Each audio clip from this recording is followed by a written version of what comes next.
Nafikiri kila mmoja, hata kama sio yeye, lakini amewahi kuwa na mtu ambaye ameugua. Anaweza akawa mtoto wake, jirani, ndugu, rafiki. Ugonjwa. Sasa najua shetani anatumia akili nyingi sana,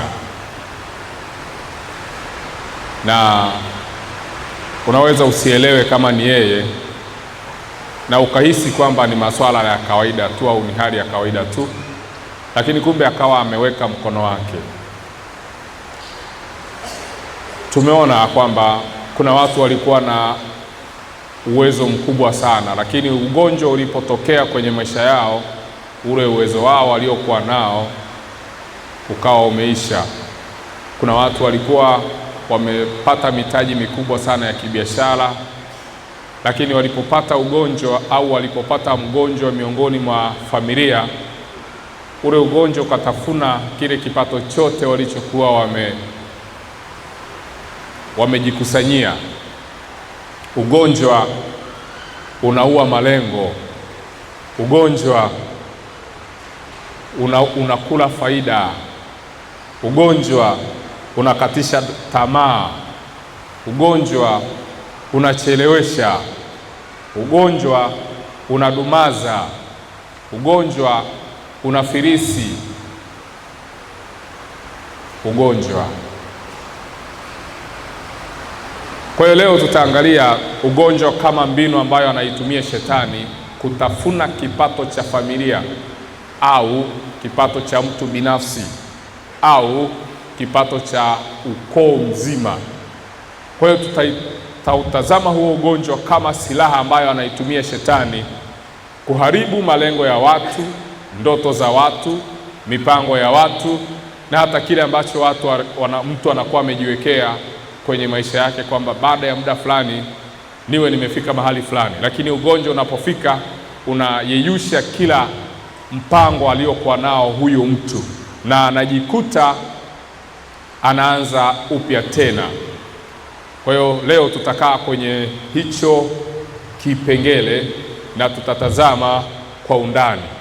Tutaongozwa na kitabu cha Injili ya Marko sura ya 5. Injili ya Marko sura ya 5 mstari wa 25 mpaka mstari wa 34. Injili ya Marko sura ya 5 ule mstari wa 25 mpaka ule mstari wa 34. Injili ya Marko. Kwa hiyo utatusaidia kusoma walau twende kipengele kimoja baada ya kingine, ili kusudi tusikilize kwa umakini. Tunapoanza somo letu, basi tuwe tumepata mwanga tunaoanza nao kwa siku ya leo. Kwa hiyo karibu utusomee. Injili ya Marko sura ya 5 mstari wa 25 hadi 34. Ndiyo. Na mwanamke mmoja mwenye kutoka damu muda wa miaka 12. Stopu. Na mwanamke mmoja mwenye kutokwa damu kwa muda wa miaka 12. Tumsifu Yesu Kristo. Na mwanamke mmoja mwenye kutoka damu kwa muda wa miaka 12. Hebu fikiria kama ni wewe, una ndoto zako za kutosha, una mipango yako ya kutosha, alafu ukapata ugonjwa ambao unakuweka kitandani kwa muda wa miaka 12. Je, zile ndoto ulizokuwa nazo utaendelea kuwa nazo au utakata tamaa? Obviously lazima ukate tamaa. Kwa muda wa miaka 12, hata kama ulikuwa na ndoto kubwa sana, wewe kama binadamu itafika mahala utaanza kusema basi, hata hiki nilichokuwa nimepanga kukifanya sitakifanya tena, kwa sababu mambo yameingiliana. Miaka 12 ulikuwa umetafuta akiba yako, umepata, ili unataka uanze biashara, unapata ugonjwa, alafu huo ugonjwa unakuweka kitandani kwa muda wa miaka 12.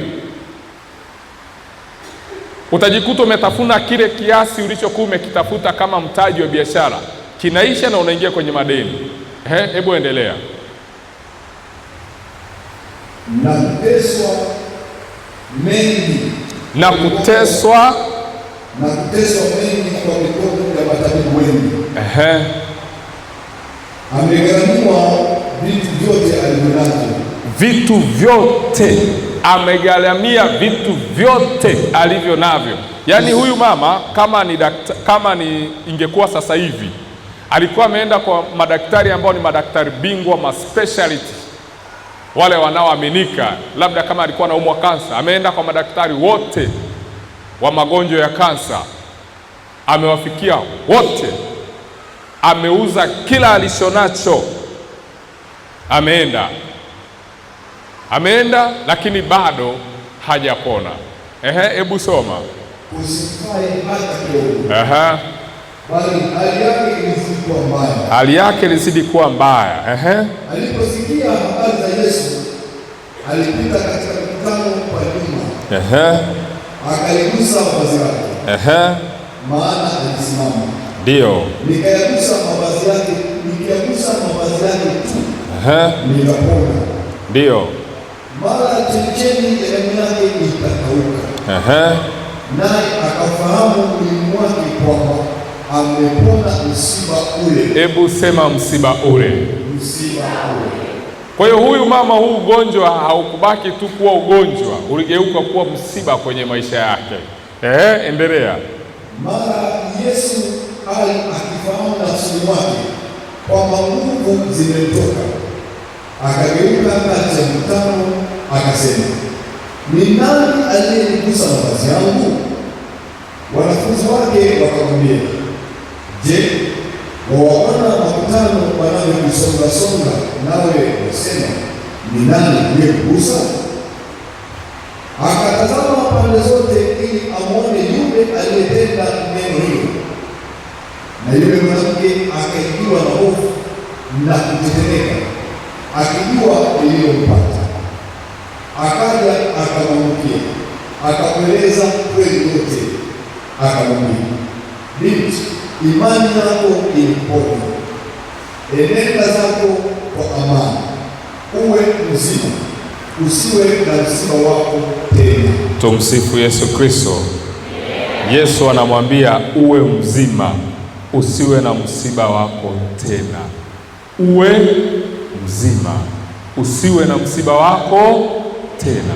Maana yake Yesu mwenyewe anamwona kabisa kwamba huyu mama alikuwa kwenye msiba.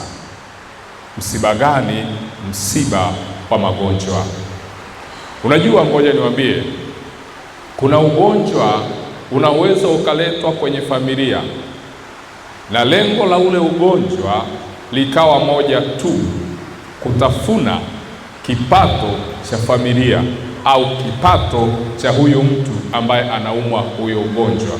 Yaani shetani anaweza akaona kabisa kwamba umeinuka, labda unataka kuwa mtu mkuu, na akaona njia pekee ya kukurudisha nyuma ni kuleta ugonjwa kwenye maisha yako, aidha wewe mwenyewe kuugua au mtoto wako, ndugu yako, mke wako au mume wako.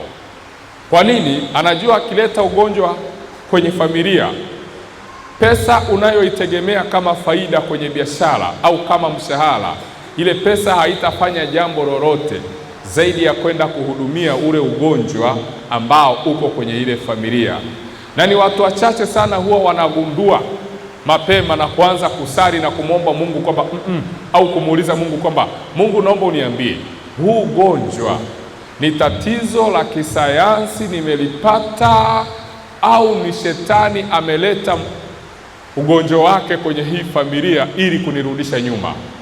Ngoja niwaambie, kwenye ulimwengu wa giza una akili nyingi sana. Unatengeneza magonjwa na yale magonjwa unayaelekeza kwa wale ambao ni watoto wa Mungu. Yaani tunashambuliaje uchumi wa Mkristo? Kuna mbinu nyingi sana za kushambulia uchumi wa Mkristo. na moja mbinu ni kutengeneza magonjwa ambayo yatahakikisha yanatafuna huo uchumi wa huyo Mkristo, ili kusudi aendelee kudumaa na wala asiwe na uwezo wa aina yoyote kwenye maisha yake. Kwa hiyo unajikuta umepata ugonjwa ambao kwanza unakuingiza kwenye madeni, pili unakatisha ndoto zako ulizokuwa nazo, tatu huo ugonjwa unahakikisha kwamba umekuweka kwenye hali ambayo kuinuka kwake utachukua muda mrefu sana, kiasi kwamba hata kama ulikuwa na ndoto fulani ukajikuta unaugua kama huyu mama ambaye alipata ugonjwa akajikuta kwa muda wa miaka 12 anahangaika tu kuhakikisha afya yake ipone. Unajua kuna wakati unaweza ukaugua mambo yote ukayaweka pembeni, ukawa unaomba ombi moja tu, Mungu naomba nipone. Yaani hata biashara tena inafika hatua hauizingatii, wala kazi hauzingatii tena, lakini unazingatia kitu kimoja tu, afya yako.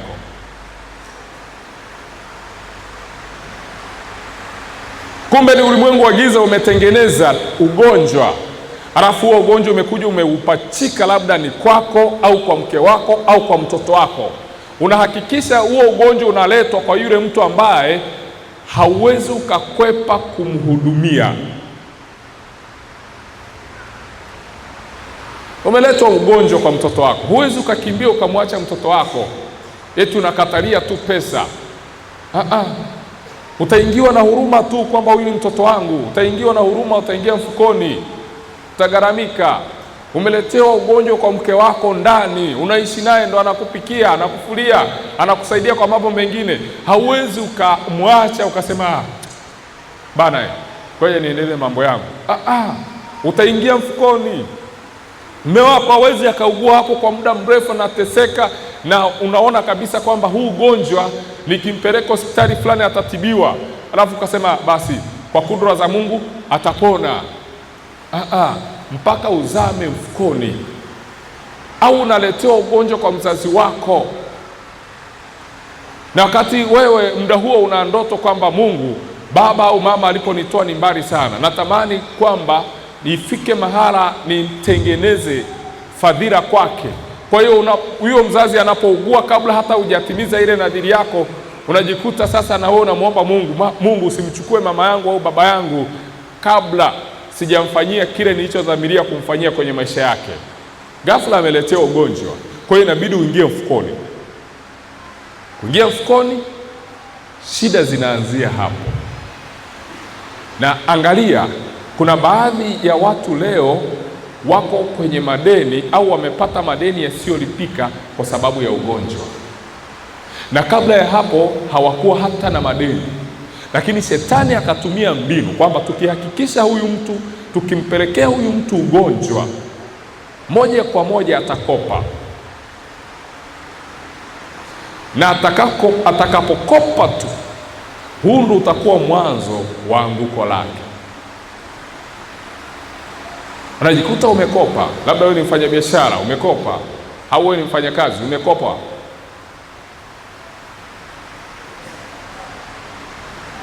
Na hela yote uliokopa haujaitumia kwenye maeneo ya aina yoyote yanayokuingizia kipato au faida. Yote, hela yote ulioikopa imekuwa ni kama hasara, kwa sababu umeenda kutibisha ugonjwa. Sasa ni watu wachache sana huwa wanakaa chini na kumuuliza Mungu kwamba Mungu, naomba uniambie. Unajua kuna ule ugonjwa ambao unaweza ukaugua baada ya muda ukapona, lakini kuna magonjwa yanakuja yanaweka kabisa na makazi kwenye maisha ya mtu, yanakaa muda mrefu sana. Ni vitu unatakiwa ujiulize kwamba huu ugonjwa ni ugonjwa gani huu ambao hauishi? Umeugua wiki ya kwanza, wiki ya pili, wiki ya tatu, mwezi wa kwanza, mwezi wa pili, mwezi wa tatu, mwaka wa kwanza, mwaka wa pili, miaka mitatu, ugonjwa ule ule. Lakini siri, unashangaa mtu hata hashtuki kwamba huu ni ugonjwa gani ambao unakaa kwa muda mrefu kiasi hiki? Pengine shetani anakufunga ufahamu. Na rafiki yangu ni injinia pale Dar, ana kampuni yake ya ukandarasi. Mwezi wa 5 mwaka jana, kuna kazi alifanya. Alipomaliza kufanya ile kazi akalipwa, alilipwa kama milioni 200 hivi. Alipolipwa tu ile hela, huyo rafiki yangu ameoa, ana mtoto mmoja wa kiume. Alipopata tu ile hela, yani ilivyoingia tu kwenye akaunti yake, pap, akasafiri kwenda Mbeya. Alipofika Mbeya, siku ya kwanza, siku ya pili, siku ya tatu, mke wake akampigia simu, akamwambia, baba fulani, mtoto anaumwa, tulilala salama, lakini tumeamka hali ya mtoto imebadilika. Yule jamaa, yule injinia akamwambia, basi mpeleke hospitali huyo mtoto. Mke wake akamchukua yule mtoto akampeleka hospitali. Hospitali ya kwanza alipomfikisha, madaktari wakamwambia, dada, huyu mtoto ukicheza naye hautakuwa naye, yaani kodi ambulance umpeleke hospitali fulani, sisi hapa hatutaweza. Kweli wakachukua ambulance wakamkimbiza yule mtoto kwenye hiyo hospitali aliyoelekezwa. Amefika, akafikia emergency. Alipofikia emergency akapelekwa ICU. Sasa ICU kitanda kwenye ile hospitali, kitanda unalipia 500,000 kwa siku moja, 500,000. Wakampima, wakagundua kwamba yule mtoto alikuwa na shida kwenye mfumo wa damu, wa madaktari wanasema hemoglobin. Wakagundua sasa dawa pekee waliloshauri kwamba yule mtoto atumie ni kuchomwa sindano. Kwa siku akawa anachomwa sindano 2. Sindano moja ni 700,000.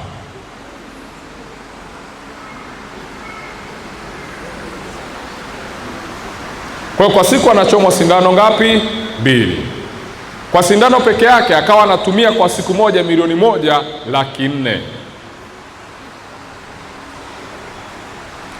Ukijumulisha na kitanda milioni 1,900,000. Ukijumulisha na usafiri wa hapa na pale ni almost milioni 2. Yule mtoto amehangaika kupigania afya yake kwa muda mrefu sana. Sasa sikiliza kilichotokea. Huyu mtoto, baba yake ile hela aliyokuwa amepata, aliyokuwa amelipwa, amefanya kazi amelipwa, ilipobaki kwenye akaunti milioni 1,700,000 kutoka kwenye milioni 200, zikabaki milioni 1,700,000, yule mtoto akapona. Tumsifu Yesu Kristo. Nini maana yake? Shetani alipiga picha akaona kwamba huyu kaishapata hela na hii hela inataka ifanye miradi mingine. Kwa hiyo ili hiyo miradi mingine isitokee, tulete ugonjwa. Ukaje ugonjwa ambao ulitafuna ile hela yote. Hujawahi kukutana na mtu ambaye anapokuwa hana pesa hapati changamoto za aina yoyote, wala hapigiwi simu kwamba fulani anaumwa wala nini, lakini hela ikiingia, hata kama ni ndogo, ikiingia tu pap, anapigiwa simu, fulani anaumwa. Yaani kuna watu ambao pesa inaingilia mfuko huu, inatokea mfuko huu, na hata hawajawahi kujiuliza kwamba hili ni tatizo gani. Au kuna mwingine akipata hela, tatizo lolote linajitokeza, yaani linaweza likajitengeneza tu pap, likajitokeza, ile hela ikatumika. Mifuko ambayo shetani amehakikisha isimiliki uchumi wa aina yoyote. Kuna watu ambao mifuko yao ni kama mfereji wa kupitisha fedha kutoka point A kwenda point B. Na sasa angalia, kuna baadhi ya watu ambao kwao pesa sio issue, yaani wanashika hela kila siku, lakini watu hao unakuta hawamiliki kitu cha aina yoyote. Hujawahi kukutana na hao watu? Yaani yeye pesa hakosi, lakini hiyo pesa shida yake moja tu, haimletei maendeleo yeye, au haimletei matokeo ya aina yoyote yeye. Ikiingia tu inaenda upande wa pili. Na mwingine kila siku anashika hela, lakini maendeleo yake binafsi hafanyi. Lazima uangalie mfuko wako wa kiuchumi. Unakumbana au unakutana na mazingira ya aina gani ya kifedha? Unapopata pesa, ni vitu gani ambavyo huwa unakutana navyo? Hivyo vitakusaidia, au ni tabia gani ukipata pesa zinajitokeza? Kuna hali fulani ambayo ukipata tu pesa huwa inajitokeza. Kuna dalili tu, ukijichunguza na ukajikagua kwa kutulia, utagundua kwamba mimi kila nikipata pesa kuna jambo fulani huwa linatokea. Kwa hiyo ukigundua kwamba kila unapopata pesa kuna hali fulani inatokea, lazima ujue kwamba hapa siko salama. Na kuna wengine wao wanaanzisha vitu vinasimama. Ule muda sasa wanapoanza kusubiri kupokea matunda, vile vitu walivyosimamisha vinaanza kupotea kimoja baada ya kingine. Ndio maana kwa wengine kuanzisha miradi, shetani anawaacha wanaanzisha, ila ile miradi inapofika level ya kuanza kuwapa faida, shetani anatia mkono wake pale. Unashangaa ile miradi unaharibika mmoja baada ya mwingine. Kuna watu wamekuwa wakililia ajira, shetani akaona wao kupata ajira sio shida, ngoja wapate ajira, lakini wakishapata ajira tu tutawakaba kwenye eneo la madeni. Ndio maana unashangaa mtu ameajiriwa, baada ya mwaka mmoja anaingia kwenye mikopo. Akiingia tu kwenye mkopo, utashangaa kitu cha maana atakachonunua ni uwanja. Naweza akakopa milioni 40 akaishia kununua uwanja tu, hela zingine zinatawanyika bila yeye kujua. Anajikuta sasa ameingia kwenye hali ya kulipa deni kwa muda wa miaka 5. Hii miaka 5 itakapoisha, ameshapigwa na deni la kutosha. Akikaribia kumaliza lile deni, unamuona tena anaenda kudabo. Tumsifu Yesu Kristo. Nyie mnafikiri hata hizi taasisi za kifedha nyingine hizi wanazoita kausha damu, angalia ambavyo sasa hivi akina mama na wao hata nguvu za kike hawana kwa sababu ya madeni. Ndio siku hizi wana kanuni inaitwa kufaurisha. Ukimpigia kelele huko, anaenda anakopa huko, anakutuliza. Ukianza kupiga kelele, anaenda tena anakopa kwingine, anakuja anakutuliza. Wanaita kufaurisha. Mwaka mzima anahangaika kufaurisha. Ukimuuliza mama, umefanya nini? Hakuna cha maana amefanya. Uchumi umesambaratishwa. Kwa anajikuta tu anasukuma, siku zinaenda, lakini maisha yake yamekuwa ni maisha ya kuungaunga.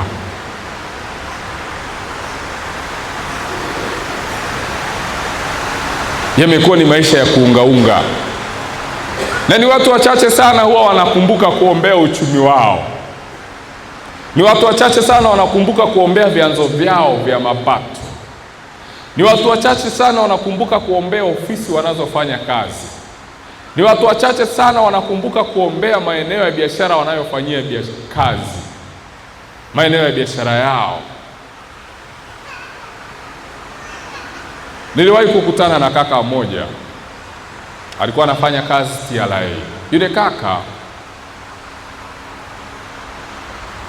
kwao hawana historia ya kifafa, na hata alipoanza kazi hakuwa na kifafa, lakini alipofanya kazi kwenye ile ofisi kwa muda wa miaka kama 4 akajikuta amepata huo ugonjwa wa kifafa. Sasa ilikuwaje? Ni kwamba walikuwa wanafanya kazi na mtu ambaye ana hiyo changamoto ya kifafa. Sasa huyu mtu aliyekuwa na hii changamoto ya kifafa, ile hali ikawa inamtesa sana. Ilipokuwa inamtesa sana, akaenda kwa mtaalamu. Akamwambia, kwa kweli mimi nina hali ambayo inanisumbua sana kiafya. Unajua, shetani hana uwezo wa kuponya ugonjwa, ila ana uwezo wa kuhamisha ugonjwa kutoka kwa mtu kwenda kwa mtu. Kwa alipoenda kwa mtaalamu, yule mtaalamu akaenda akamwambia, fanya hiki na fanya hiki na fanya hiki. Kwa hiyo akamfanyia kama matambiko na nini na madawa fulani hivyo. Akamwambia, sasa ninakupa hili dawa, nenda nalo mpaka maeneo unayofanyia kazi. Utakapofika ufate maelekezo ninayokuambia. Utakapofika kwenye lile eneo unalofanyia kazi, hiyo siku jitahidi uwe wa kwanza kufika ofisini. Kabla ya mtu yeyote yule kufika, uwe wa kwanza. Kwa hiyo akatii masharti aliyoambiwa, na akapewa maneno ya kunuiza au maneno ya kuongea wakati akiwa anadondosha pengine yale madawa aliyopewa. Na lile dawa lilikuwa linawahusu wanaume tu.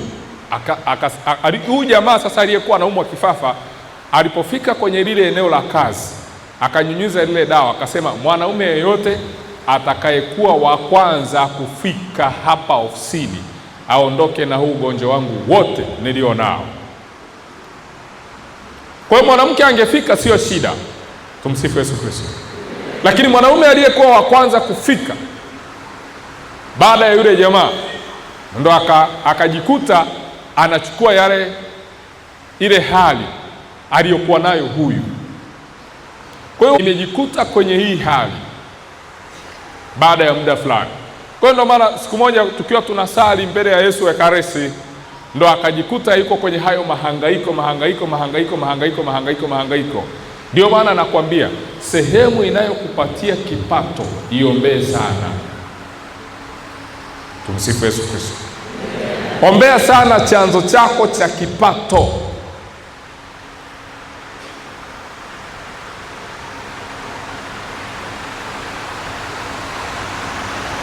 Kwa hiyo jamani, ni kifafa cha nini? Cha kutengenezwa.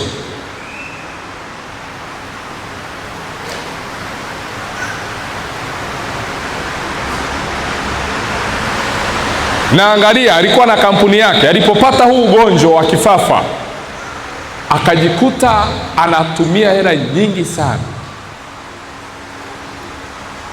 kuhakikisha kwamba afya yake inapona. Akatumia kila analoweza, lakini hakupona. Alikuja kuponea kwa Yesu Ekaristi.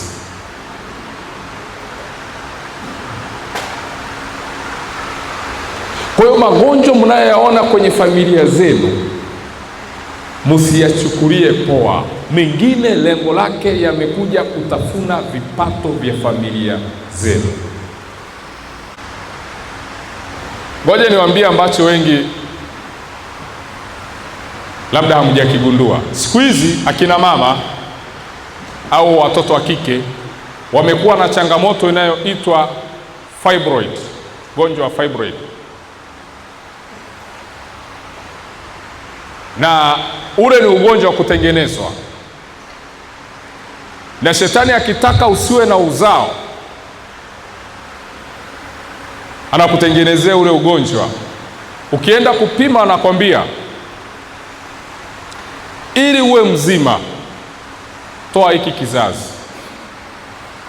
Kwa wanawake wengi wamejikuta wametoa vizazi kwa sababu ya hiyo changamoto ya fibroid. Lakini kumbe ni shetani alikuwa anataka kwamba huyu mwanamke asije akapata uzao kwenye maisha yake, kwa sababu anajua tukimfanya kuwa tasa ataenda kanisani, ataombewa, atapata mtoto. Lakini ili tumkatishe tamaa ya moja kwa moja kwenye maisha yake, tutengeneze ugonjwa ambao utamtoa kizazi. Kwa hiyo anaambiwa chagua mawili, uishi au utoe kizazi. Anajikuta anatoa kizazi. Matumaini ya kupata mtoto tena yanaisha, matumaini ya kuolewa yanaisha. Lakini kumbe ni ugonjwa ulitengenezwa ukawekwa ndani, lengo asipate uzao. Kwa nini? Haya mimi nimeyaona tunaposali mbele ya Yesu Ekaristi, wengine wanapata hizo changamoto na nini hivyo. Hazijapita hata kama wiki tatu tu, juzi nafikiri nilikuwa parokia fulani jimbo la Shinyanga. Yule dada tusingesali kuombea huu mwaka, yaani alikuwa amepangiwa kabisa kufa huu mwaka 2025. Sasa wakati tunasali juu ya roho ya mauti, huyu dada ni mfanyabiashara mkubwa sana, shangaa ametoka, hajawahi kuhisi kwamba tumbo lake lina shida, hajawahi kuhisi kabisa. Sasa wakati tunasali mbele ya Yesu Ekaristi, akasikia tumbo linamkata pa, na from there tumbo likaanza kumuuma. Tulipotoka akaniambia, kaka William, tumbo limejikuta linanikata sana. Sema hiyo ukamshukuru Mungu kwa sababu haikuwa ishara nzuri. Tukaagana hivyo, akaenda nyumbani. Ulipofika usiku wa manane, akazidiwa, akapelekwa hospitalini. Alipopelekwa hospitalini wakamchunguza. Asubuhi wazazi wake wakanifuata, ni yeye aliwaambia kwamba mfateni mwalimu aje. Mimi waliponifuata nilikataa kwenda, nikamwambia nyie nendeni, mimi naingia kwa Yesu Ekaristi. Kupima, wanamwambia kwamba imeonekana ana uvimbe. Jamani, uvimbe si huwa una mchakato Tumsifu Yesu Kristo. Hakuna uvimbe wa ghafla, kuna mchakato. Lakini alipokuwa amefika, akamwambia, hii umefika stage ya mwisho, hii tukufanyia operation. Nikamwambia sikubali kufanya operation. Tukaendelea kusali. Baada ya muda napima tena, anaambiwa kuna uvimbe.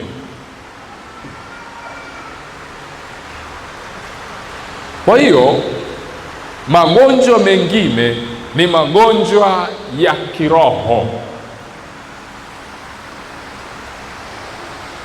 Magonjwa mengine ni magonjwa ambayo shetani ameyatengeneza kwa lengo la kutafuna vipato vya watu. Ndio maana kuna wafanyabiashara wengine leo wamefilisika kwa sababu ya ugonjwa.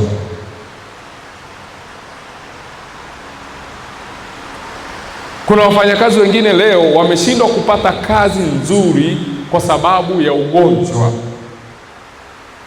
Wameshindwa kuaminiwa kazini kwa sababu ya ugonjwa, kwamba huyu anaugua kila siku, hatuwezi tukampa hiki cheo. Kwa sababu shetani anakuwa amepiga picha tayari, ameona kabisa kwamba huyu anaenda kupata kazi ambayo ni kubwa zaidi. Nini? Tumpelekee ugonjwa ambao hata taasisi haitamwamini kumpa madaraka.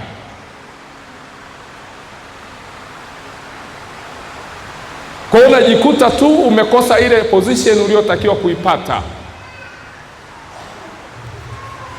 Na kwa nini umeikosa? Kwa sababu ya ugonjwa.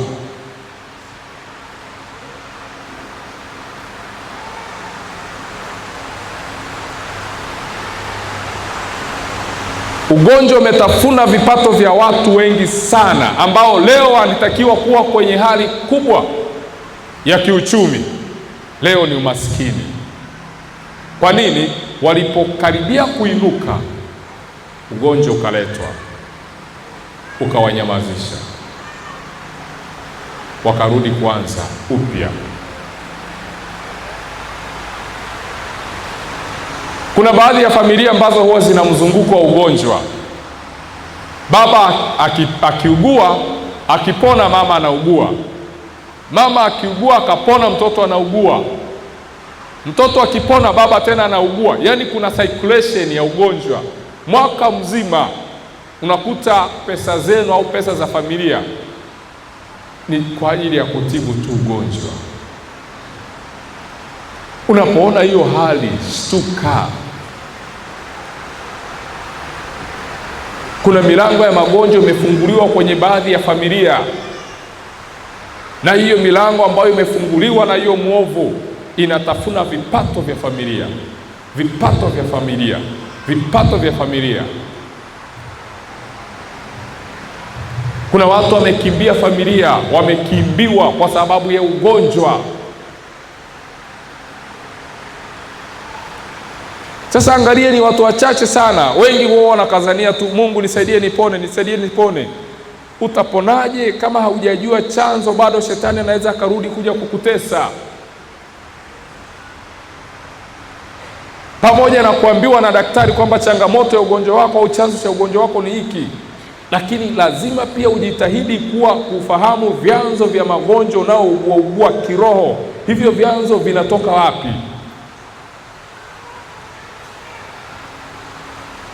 Hivyo vyanzo vinatoka wapi? Unajua, ugonjwa ukiingia kwenye familia, hata kama ulikuwa na mabilioni ya pesa, hayo mabilioni yatakuwa yanaisha taratibu. Ugonjwa ukiingia unakutenga na watu.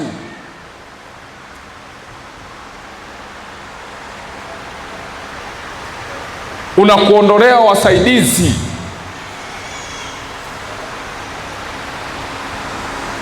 Ugonjwa ni silaha ambayo shetani anaitumia kutafuna vipato vya watu.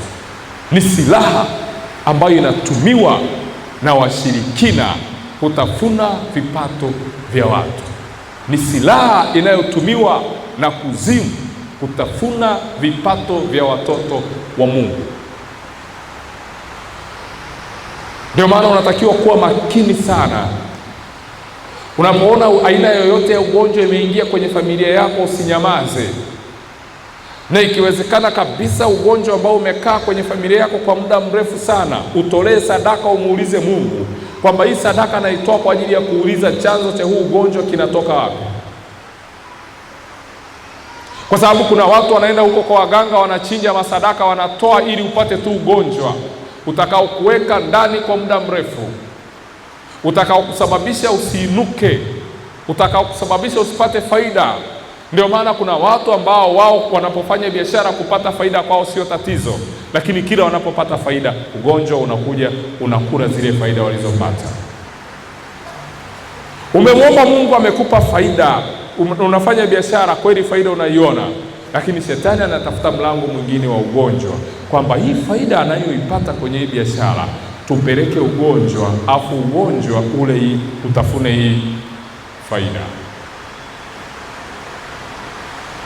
Umeomba kazi, umepata, shetani anatafuta namna ya kutafuna ule mshahara unaoupata kutokana na ile kazi uliyokuwa unaomba. Unapata mgonjwa anayekaa ndani kwa muda mrefu sana, ambaye anakuwa tegemezi kwako, anatafuna kipato chako. Kuna baadhi ya ukoo ambazo zimepata wagonjwa wakajichanga, ukoo mzima mnajichanga, mnampeleka mtu India. Wengine mnafanya kazi, mnaingia mikopo kwa ajili ya kunusuru tu afya ya mtu. Na huyu shetani akishajua kabisa kwamba huu ukoo kuna watu ambao wana uwezo mkubwa, anahakikisha wakati mwingine analeta ugonjwa ambao matibabu yake ni nje ya nchi.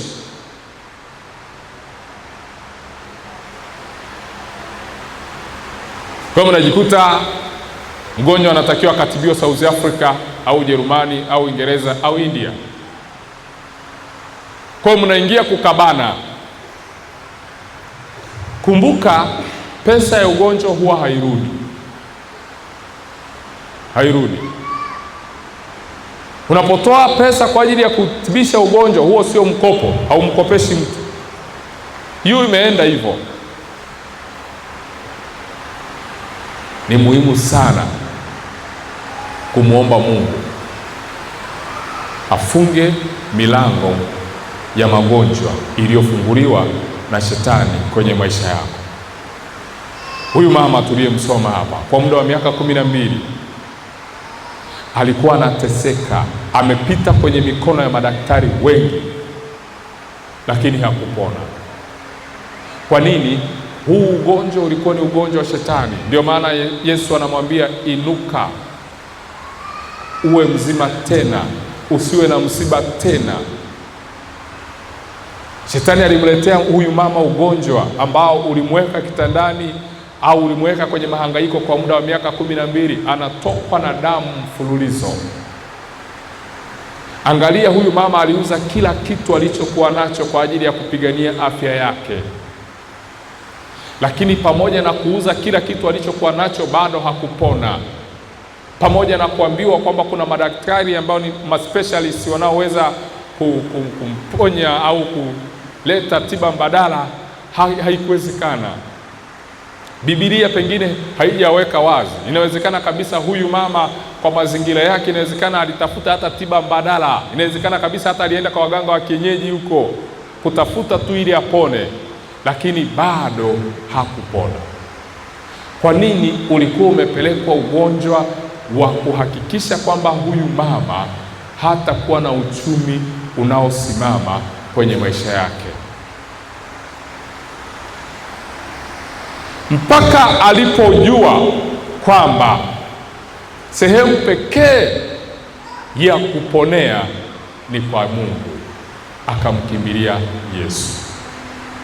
Na ndio maana kuna ugonjwa ambao ukija kwenye familia, hata wajikusanye madaktari wote duniani hawawezi wakauondoa huo ugonjwa, isipokuwa ni Yesu tu anauondoa huo ugonjwa kwenye familia. Tumsifu Yesu Kristo. Sasa sisemi kwamba tusiende hospitalini,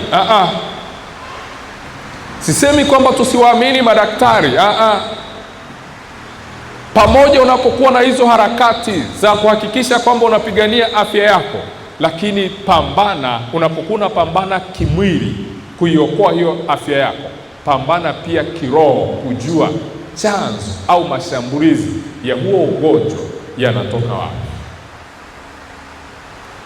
Tumezoea tu kuambia watu kwamba nenda hospitali, wanaenda. Kuna watu ambao wanapima kila ugonjwa, wanaambiwa huo ugonjwa uonekani. Maana yake usipoona ugonjwa usioonekana hospitalini na bado unaumwa, jua kabisa kwamba huo ugonjwa ni ugonjwa wa kiroho. Na kuna magonjwa mengine unaweza ukapima yakawa yanaonekana, lakini bado yakawa ni magonjwa ya kiroho. Kwa nini? Shetani anawapa watu assurance kwamba okay, huyu amesoma, ngoja tumuoneshe kabisa kwamba ni ugonjwa, aamini kwamba ni ugonjwa. Wanakuonesha kabisa kwamba una kansa. Siku hizi unashangaa kuna mtu ambaye anakufa kwa kansa, anakuja kugundulika kwamba ana kansa stage ya mwisho. Wewe angalia, kuanzia stage ya kwanza kansa haijaonekana, stage ya pili haijaonekana, sijui stage ya tatu haijaonekana, inakuja kuonekana stage ya mwisho, wanamkimbiza hospitalini, anakufa ghafla hivyo. Kuna prosesi zake. Nini? Kwa sababu ili kusiwe na maswali mengi sana, ngoja vipimo vya kidaktari vionyeshe kwamba alikuwa anaumwa na kansa, lakini kumbe ni kansa iliyotengenezwa.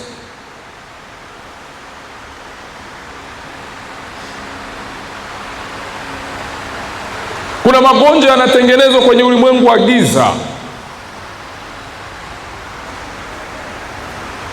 yanatupwa kwenye familia, mnabaki kuhangaika usiku na mchana, usiku na mchana.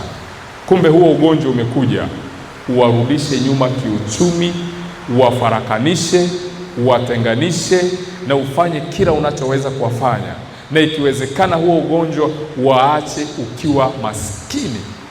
Na kweli kuna magonjwa yametokea kwenye baadhi ya familia, baada ya kuwa yametokea, hata kama walipona, basi yalihakikisha kwamba yamewaacha maskini. Kwa hiyo wamejikuta wanaanza upya tena.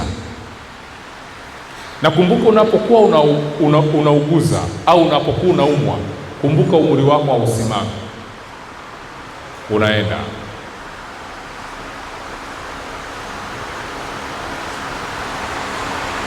Kumbuka unalisogelea jua la uzeeni.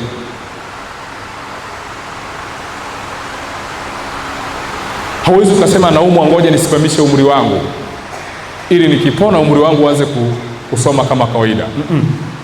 Uko pale pale.